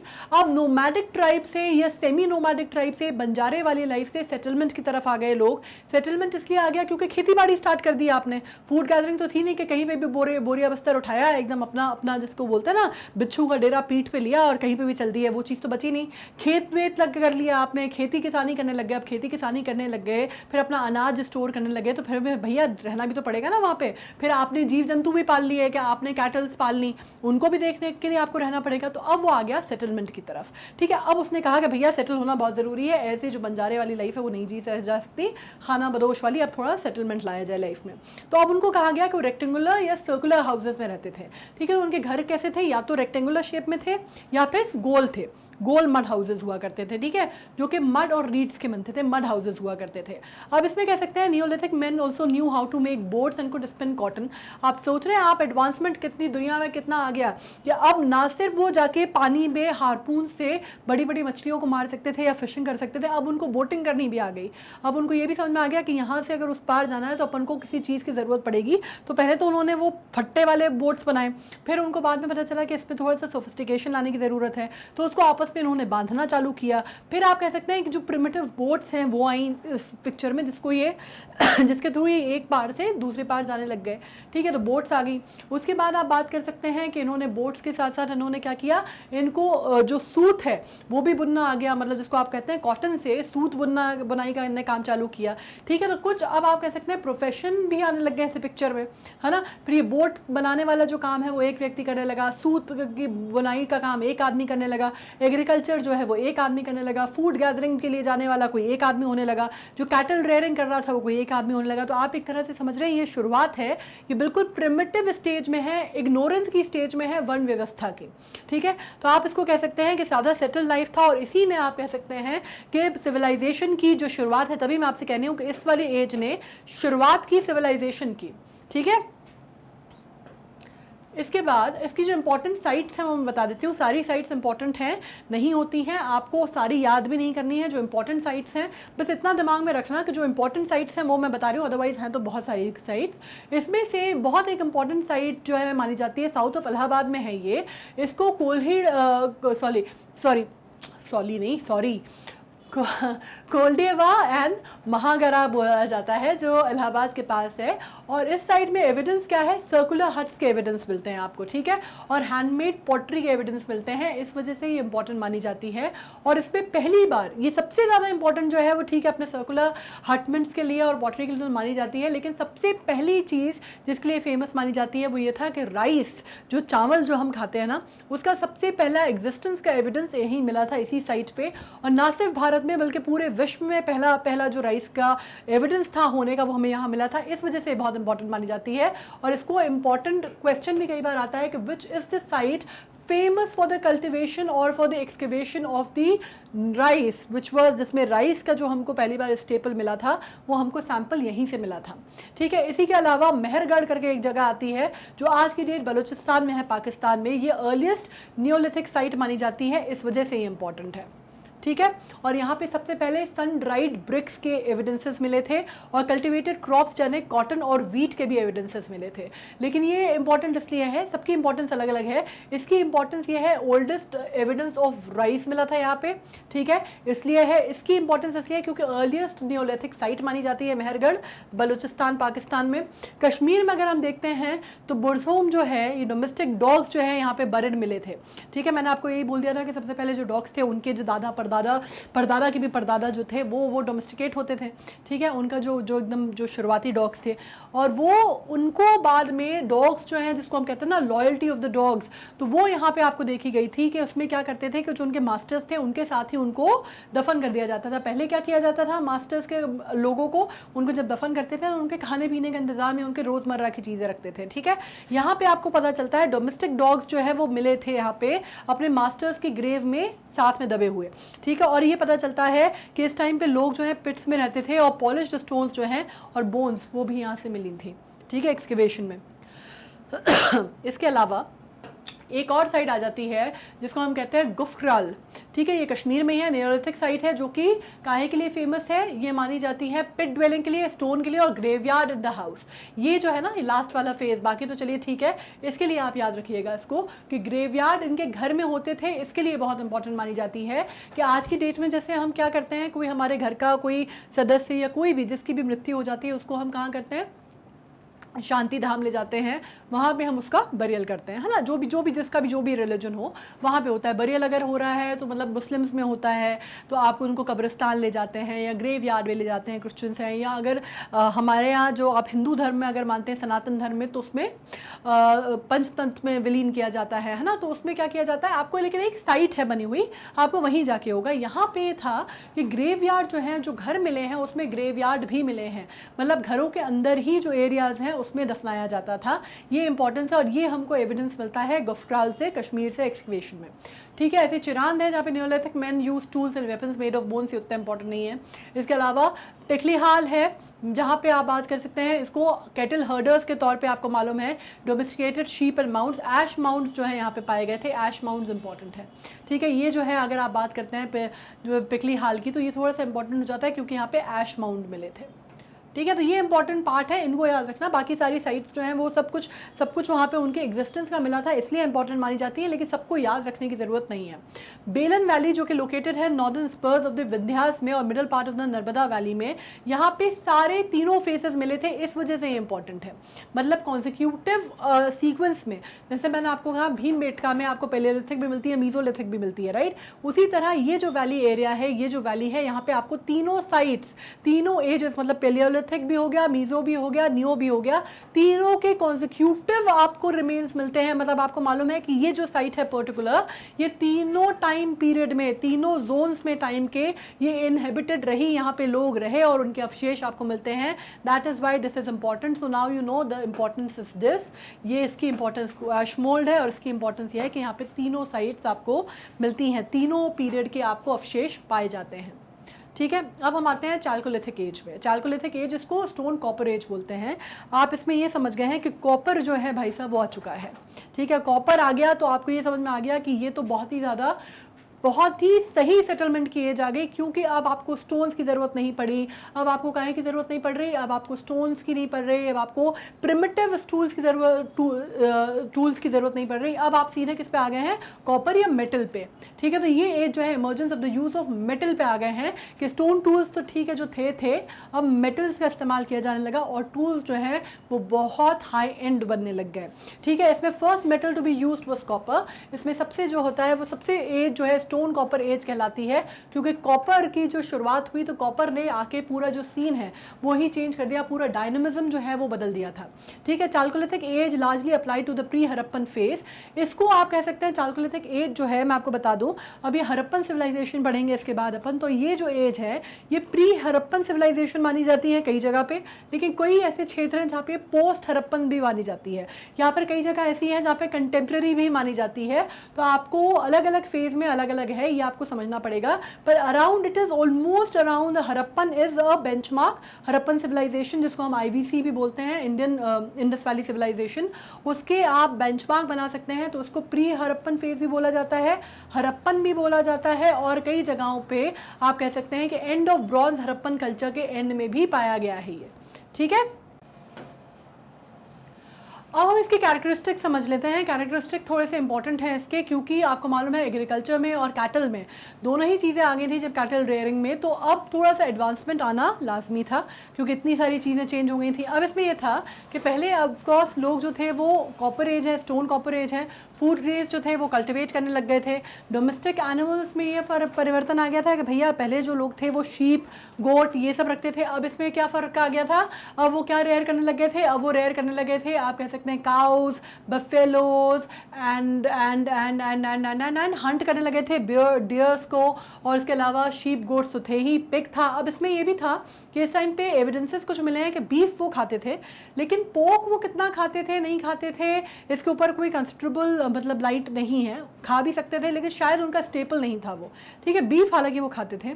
दूसरी बात एक और चीज़ सामने आती है कि आपको ये मालूम है कि हॉर्सेस जो बाद में जाके अपन ने वेदों में पढ़े और अपन को बाद में मालूम है कि दे वर एक्वेंटेड विथ हॉर्स, ये जनरेशन जो थी, ये जो पीरियड था, इसमें लोग हॉर्सेस से शायद एक्वेंटेड थे या नहीं थे, इसकी कोई पुष्टि नहीं हो पाई है। लेकिन जहाँ तक एक माइंडसेट, एक स्कूल ऑफ थॉट बोलता है, वो कहते हैं कि वो नहीं थे, ठीक है। अब इसमें आपको ये मालूम है कि इसमें ये भी बात होती है कि चार्कोलिथिक फेज में वीट और राइस प्रोड्यूस होने लगा था, वो तो हमने राइस का पढ़ ही लिया है। इसके अलावा वो बाजरा और अलग अलग जो दालें थी जैसे मसूर की दाल है उसको बहुत ज़्यादा वो कल्टिवेट करने लग गए थे, ठीक है। ब्लैक ग्राम होने लगा था, green gram, green grass P, ये सब जो है बाकी जो दालें हैं वो भी आने लग गई थी, लेंटल्स भी आ गए थे, और स्टेपल जो दाल चावल हैं वो और आटा मतलब गेहूं ये कल्टिवेट वो करने लग गए थे। ये सब शुरुआत यहाँ से हो गई थी। कॉटन जो है उसका कल्टिवेशन बहुत लार्ज स्केल पे चालू हो गया था। उसका स्केल पे कहाँ चालू हुआ था, उसको लिए ब्लैक सॉइल चाहिए था तो डेक्कन में होता था, ठीक है। डेक्कन मतलब कहाँ, साउथ चले गए अपन। रागी, बाजरा और सेवरल मिलेट्स पर कल्टिवेटेड इन लोअर डेक्कन, और लोअर डेक्कन में और भी सारे जो स्टेबल खाने थे वो होने लग गए कल्टिवेट। तो आप कह सकते हैं कि अक्रॉस पूरे जो सब कॉन्टिनेंट है उसमें अगर आप देखेंगे तो हर तरह पे एक ही तरह की चीज़ें देखी गई कि अब कैटल रेयरिंग और जो फूड प्रोडक्शन है वो बहुत बड़े स्केल पे होने लगा है, ठीक है। मतलब फूड स्केल में आप सब तरह के स्टेपल जो हैं आप देखिए आज की डेट में भी जो आप कहते हैं कि वीट, बाजरा, ज्वार, सारे लेंटल्स, चाहे मसूर की दाल हो चाहे मूंग की दाल हो वो लगने लगी थी, चना लगने लगा था। और उसके अलावा आप कह सकते हैं कॉटन कल्टिवेशन जो है वो बड़े स्केल पे होने लगा था, डेक्कन में होने लगा था, और रागी होने लगा था। बहुत सारी चीज़ें जो थी वो स्टार्ट हो गई थी।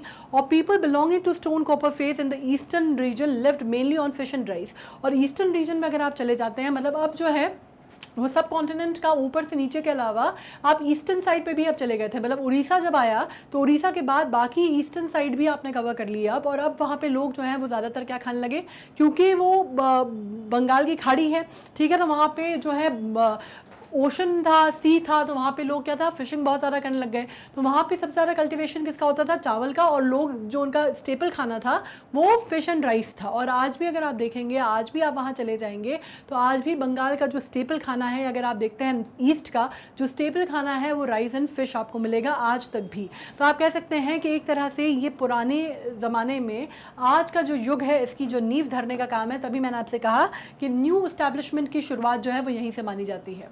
पॉटरी की अगर हम बात करते हैं तो people of the stone copper face use different type of pottery, अलग अलग तरह की पॉटरी इस्तेमाल करने लगे थे, जिसमें से ब्लैक और रेड पॉटरी भी आ गई थी। ब्लैक और रेड पॉटरी आज तक भी चलती है, आपको मालूम है, ठीक है। और आप इसको कह सकते हैं कि वाइडली प्रेवलेंट थी उस एरा में। उसके अलावा ऑकर कलर पॉटरी भी आती थी जो कि पॉपुलर थी। तो ये कह सकते हैं आप ऑकर कलर पॉटरी जो थी वो इसकी फेमस थी, ठीक है। रेड और ब्लैक तो थी ही, उसमें आपने ग्रे वेयर की बात की थी, इसमें आप ब्लैक और ग्रे पे आ गए, ठीक है। इसके अलावा अगर आप पॉटर्स व्हील जो है वो यूज़ होता था, जो painting with white linear design was also done. ये सबसे इंपॉर्टेंट पार्ट है। पॉटर व्हील जो आ गया और उसके बाद जो डिज़ाइनिंग का काम चालू हुआ, तो ना सिर्फ अब सीधी सीधी पॉटरीज बनती थी बल्कि अलग अलग डिज़ाइन, अलग अलग वेराइटी की पॉटरीज बनने लग गई थी। और ये बहुत एडवांसमेंट का एक स्टेप है, ठीक है। इसमें एक और बात बताऊँ अब मैं, रूरल जब सेटअप हुआ ना तो उसमें चेंजेस बहुत ज़्यादा है। चेंजेस कैसे आए, अब यहाँ से अभी तक जेंडर डिस्क्रिमिनेशन तो पहले ही हो गया था, मर्दों की और औरतों की दुनिया आपको पहले ही समझ में आ गई थी। अब यहाँ पे क्लास डिस्टिंक्शन भी आया। वर्ण सिस्टम की शुरुआत कैसे हुई वो भी मैंने आपको बता दिया। अब क्लास डिस्टिंक्शन आया। कैसे आया कि पीपल जो थे, the people were living in the stone age were characterised by rural settlement and were not acquainted with burnt brick. Burnt brick जो है वो हरप्पन सिविलाइजेशन में आया, ठीक है। यहाँ पे लोग बर्न्ड ब्रिक्स को नहीं जानते थे, कच्ची मिट्टी के घर बनते थे, या फिर जो कच्ची मिट्टी से बनी हुई जो ब्रिक्स थी उसके घर बनते थे। ठीक है, अब इसमें पता चलता था हैच्ड रूफ थी, हैच्ड हाउसेस थे जो कि मड ब्रिक्स से बनते थे। लेकिन इसमें बिगनिंग ऑफ सोशल इनइक्वालिटी की शुरुआत ऐसे मानी गई क्योंकि अब इसमें मुखिया होने लग गए थे। ठीक है, ट्राइब्स जो होती थी वो एक एक सेटलमेंट में चलती थी साथ साथ, क्योंकि उनको एक दूसरे के साथ रहने की ज़रूरत पड़ती थी। तो जो कबीला जैसे जो कबीले का जो सिस्टम था वो आ गया, और कबीले का जो मुखिया रहता था, है ना, जो हेड रहता था, चीफटेंट रहता था, वो रेक्टेंगुलर हाउस में रहता था। उसके जो घर का शेप था वो अलग था, थोड़ा सा बहल टाइप का बड़ा घर होता था, और बाकी लोग जो थे वो सर्कुलर हाउस में रहते थे। तो आप कह सकते हैं सोशल इक्वालिटी की शुरुआत जो है वो यहाँ से मानी जाती है। ठीक है, अब इसमें एक और चीज़ हो गई कि विलेजेस कैसे हुआ करते थे। वो ज़्यादातर 35 हाउसेस हुआ करते थे डिफरेंट साइजेस के, और रेक्टेंगुलर और सर्कुलर होते थे शेप में, डिपेंडिंग ऑन कि आप कितने लोग वहाँ रह रहे हैं। मतलब रेक्टेंगुलर घर किसका होता था, मुखिया का, और बाकी जो होते थे वो गोल घर होते थे। टोटल ऑफ आप मान लीजिए 35-36 जो घर हैं वो नंबर होते थे। तो आप ये कह सकते हैं कि एक कबीले का जो सिस्टम है वो आ गया था, सेटलमेंट आ गया था, ट्राइब्स का, सोशल क्लास का, सोशल डिस्टिंक्शन का जो फंडा है वो यहाँ चालू हो गया था, और इनकी इकोनॉमी जो थी वो विलेज इकोनॉमी थी या रूरल इकोनॉमी थी।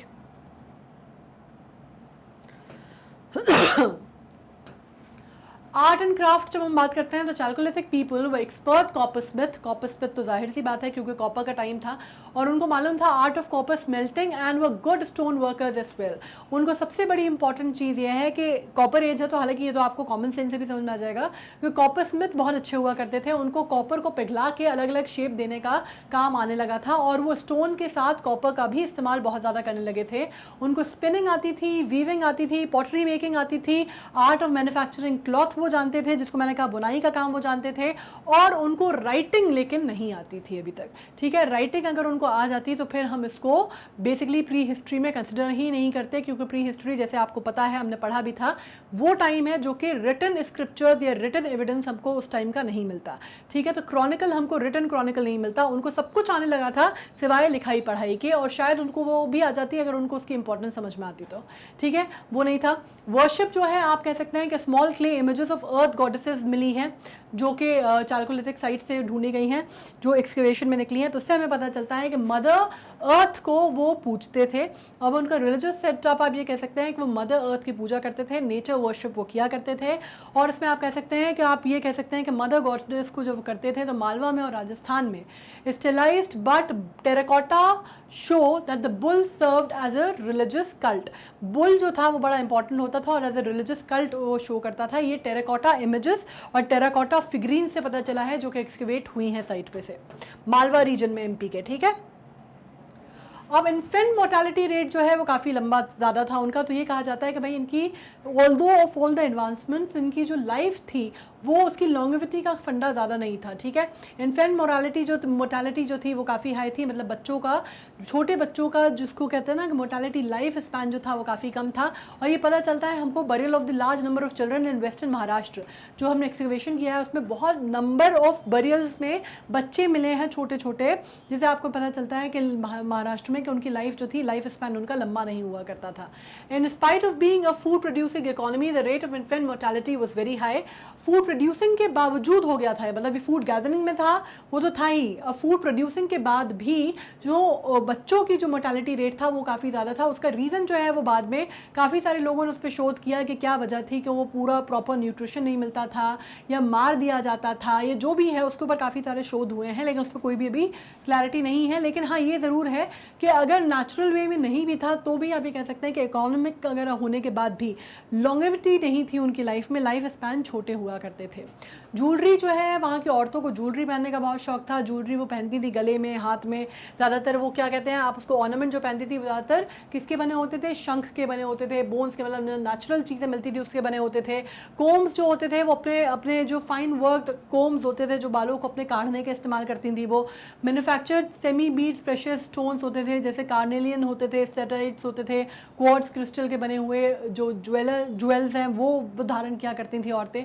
तो अब आप कह सकते हैं ना, जेंडर डिवाइड के साथ साथ ये जो सजने संवरने का और जो फेमिनिटी वाला जो कंसेप्ट है वो भी अब आ गया था, कि औरतों को खुद तैयार होकर रहना है वाला जो कंसेप्ट था ना वो भी आ गया था।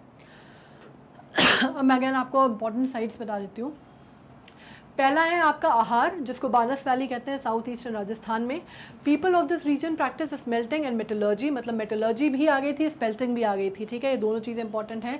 और copper tools other contemporary communities को भी वो भेजा करते थे, और राइस ज़्यादातर यहाँ कल्टिवेट होता था, इसलिए बानस वैली जो है वो इंपॉर्टेंट है, बिकॉज यहाँ पे मेटलर्जी के आपको वो मिलते हैं। इसके बाद गिलुंद की बात करते हैं फिर से बानस वैली की। यहाँ पे स्टोन ब्लेड इंडस्ट्री जो है वो हुई थी, डिस्कवर हुई थी। दैमाबाद जिसको बात करते हैं महाराष्ट्र में, वहाँ पे largest Jorwe culture site in the Godavari valley. It is famous for recovery of bronze goat such as bronze rhinoceros, elephant, two wheel chariot with the rider and buffalo. Malwa Madhya Pradesh में, मैंने कहा आपसे कि ज़्यादातर लोकेटेड थी नर्मदा के आसपास और ट्रिब्यूटरीज के आसपास। एविडेंस मिलते हैं रिचेस्ट चाल्कोलिथिक सेरेमिक्स के, इसके लिए फेमस है। कायथ अगेन मध्य प्रदेश में, settlement of Kayatha culture was mostly located in Chambal river and its tributary houses had mud plastered floors. Pre Harappan elements in pottery along with the copper object with sharp cutting edges were found. अब इसमें बात कर लेते हैं हम चिनार की, सेनुआर की और सोनपुर की, और इसमें हमको पता चलता है चाल्कोलिथिक साइट्स हैं यहाँ पर वेस्ट बंगाल की। सोन गाँव है, इनाम गांव है और नासिक है जो कि महाराष्ट्र में है। यहाँ पे भी मड हाउसेस मिलते हैं, अवन मिलता है यहाँ पे सबसे पहले, मड हाउसेस और अवंस मिलते हैं जो कि सबसे इंपॉर्टेंट है। फिर सर्कुलर पिट हाउसेस जो हैं यहाँ पे डिस्कवर किए गए। नवदोतली की अगर बात करते हैं नर्मदा में, तो ये लार्जेस्ट चाल्कोलिथिक सेटलमेंट है, ये इसलिए इंपॉर्टेंट है, ठीक है, कंट्री में। It was spread over 10 hectares of land पे बना हुआ था और सारे ही तरह के फूड ग्रेन्स यहाँ पे उगाए जाते थे। इसके अलावा हम बात करते हैं निवासा की, उसमें आप बात कर सकते हैं ये साइट जो है नॉन हरप्पन कल्चर के लिए फेमस है। इसमें से ज़्यादा इंपॉर्टेंट जो है वो आपकी ये है चाल्कोलिथिक सेटलमेंट की है, सोनगांव है, क्योंकि यहाँ पे आपको अवन मिले थे, तो आपको काफ़ी सारी चीज़ें जो एडवांसमेंट की थी वो पता चलती हैं, ठीक है। अब अपन आ जाते हैं लास्ट में आयरन एज की। आयरन एज के बारे में हम बहुत ज़्यादा डिस्कशन नहीं करेंगे। एक तो सबसे पहली चीज़ तो हमें नाम से पता चल जाती है कि अराइवल ऑफ द आर्यंस जो है इस टाइम पे हो गया था, जो कि हम ऑलरेडी पढ़ चुके हैं, ठीक है। वैदिक पीरियड हम पूरा कंप्लीट कर चुके हैं, इसलिए हम बहुत ज़्यादा डिटेल में नहीं जाएंगे। इंडस वैली सिविलाइजेशन जो है वो हम इसके बाद पढ़ने वाले हैं, तो हमें वैसे ही पता चल जाएगा। आगे जो है हम अब Indus valley civilisation, Harappan culture और मोहनजोदाड़ो वगैरह पढ़ने वाले हैं, तो हमको पता चल जाएगा उससे। वैदिक पीरियड में अराइवल ऑफ द आर्यंस है। जैनिज्म, बुद्धिज्म हम ऑलरेडी कर चुके हैं, ये दोनों चीज़ें हम कर चुके हैं। महाजनपद के बारे में भी हम पढ़ चुके हैं लेटर वैदिक पीरियड में, इंडस वैली में, जिसमें हमने बात की थी major civilisation on the bank of river Ganga after the Indus valley. मतलब ये बेसिकली महाजनपदा, जो 16 महाजनपद आए थे लेटर वैदिक पीरियड में, हम ऑलरेडी डिस्कस कर चुके हैं। और इसके बारे में अब आगे जो हम पढ़ेंगे, तो अब आने वाले हैं MCQs, जो कि प्री हिस्ट्री और हिस्ट्री का जो डिवीजन था और संगम लिटरेचर वगैरह से रिलेटेड और जो सोर्सेज ऑफ हिस्ट्री है उसके ऊपर आने वाले हैं। तो आई एम श्योर आपने अच्छे से पढ़ लिए हैं। इसके साथ हम आ गए हैं एंड पे हमारी प्री हिस्ट्री के। अब जो भी है वो प्रोटो हिस्ट्री के का जो पार्ट है वो हम हरप्पन में करेंगे, उसके बाद हिस्ट्री जो है हमारी वो चली रही है, ठीक है। अब मुझे लगता है कि जितना भी मैंने आपको पढ़ाया वो आपको क्लियर हुआ होगा। Sorry again, I can not really help it, I am very sorry, ठीक है। गला थोड़ा सा ख़राब है, कुछ चीज़ें अगर मिस हो गई हो, आपको लगा हो कि आप समझ नहीं पाए, क्योंकि मैम बीच में इतना खुल करके खांस रही थी, कितना ख़राब बात है, लेकिन अब कुछ कर नहीं सकते ना, उसका क्या करें, मजबूरी है। तो मैग्नेट ब्रेन्स की वेबसाइट पे जाइए, मैग्नेट ब्रेन्स की वेबसाइट पे जाएंगे तो हमारे जितने भी हमारे प्रोग्राम चलते हैं, आपको मालूम है K-12 से लेके NTSC, ओलंपियाड, CUET, आपको सब मिल जाएगा। CUET के साइट पे आप जाएंगे तो CUET में जो भी सब्जेक्ट्स हम यहाँ पे कवर करते हैं, राइट, वो आपको यहाँ मिल जाएगा। जनरल नॉलेज है, वॉच नाउ पे करो। पुराना वीडियो जितने हैं सारे एक बार देख लेना, सीक्वेंशियल ऑर्डर में यहाँ मिलेंगे। पुराने वीडियोस एक बार देख लेना, ताकि जब अपन वो जो स्पेशली जो इससे जस्ट इमीडिएट पहले वाला वीडियो है वो ज़रूर देख लेना, क्योंकि उसके बाद जब अपन अभी MCQs करेंगे ना, तो उसके लिए आसान पड़ेगा वो, ठीक है। हरप्पन सिविलाइजेशन करने वाले हैं, उसके बाद अपन MCQs करेंगे तो वो बहुत ईजी पड़ेगा, तो आप कवर कर लीजिए एक बार, ठीक है। इस तरह का आपको ओपन होगा पेज, जिसमें आपको जो भी पढ़ना है, जितना पढ़ना चाहते हो ना उतना स्क्रॉल कर लो। उसके बाद आगे बढ़ना चाहते हो आगे बढ़ सकते हो, कोई फाइट नहीं है। लेकिन जितना ज़्यादा पढ़ोगे, जितना ज़्यादा रिवाइज करोगे, उतना आसान होगा, ठीक है। यूट्यूब पे भी बिल्कुल वैसे ही है, जितना भी है हमारे चैनल पे सब कुछ आपको मिल जाएगा, नीचे डिस्क्रिप्शन बॉक्स में सब कुछ आपको मिल जाएगा। इसके अलावा क्या करना है आपको हमारे जो रेगुलर अपडेट्स हैं वो FB पे, इंस्टा हैंडल पे, सब पे मिल जाएंगे, so you don't have to worry about anything. इसके बाद अपन सीधे आएंगे MCQs पे। MCQs करने वाले हैं अपन अब हरप्पन सिविलाइजेशन के साथ अपन MCQs करने वाले हैं। उस पर जब आ जाएंगे तो फिर अपनी हिस्ट्री जो है फटाफट फिर अपन बहुत जल्दी फेजेस में निपटाएंगे, ठीक है, ताकि अपन को और भी चीज़ें कवर करनी है, उसके लिए अपने को टाइम मिले। Alright, so now I am signing off. कोई अगर कहीं कोई कंफ्यूजन है तो नीचे कमेंट सेक्शन में लिखो, I will get back to you. पुराने वीडियोस देखने हैं तो उनकी लिंक डिस्क्रिप्शन बॉक्स में मिल जाएगी, ठीक है। तो on this note I am signing off, thank you so much.